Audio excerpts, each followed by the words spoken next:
হ্যাঁ সখী তোমাকে আমি যে সত্যি সত্যি ভালোবাসি তুমি কি জানো সখী? জানি কেমন করে আমাকে ভালোবাসো সেটা সত্যি আমি আমাকে বলো। সত্যি করি জানি তুমি আমার স্বামী তাই নাকি? জানি সত্যি বলছো? সত্যি বলছি তোমাকে। তাহলে আইসো তুমি আর আমি একটা ড্যান্স মারি দেখি তো হ্যাঁ, কেমন আচ্ছা। লাগে।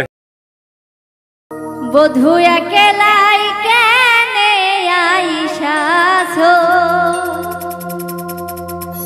অত দূর শ্বশুর দেশে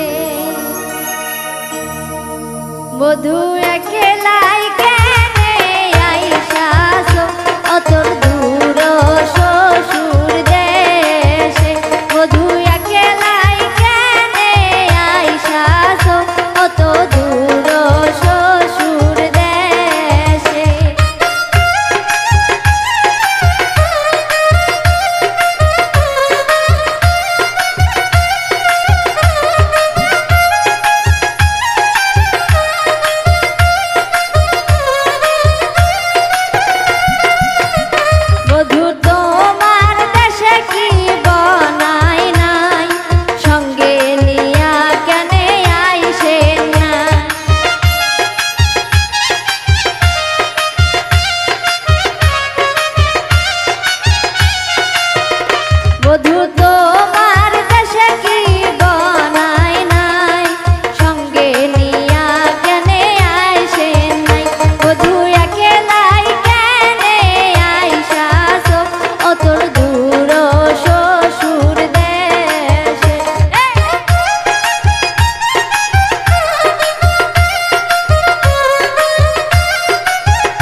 কত দূর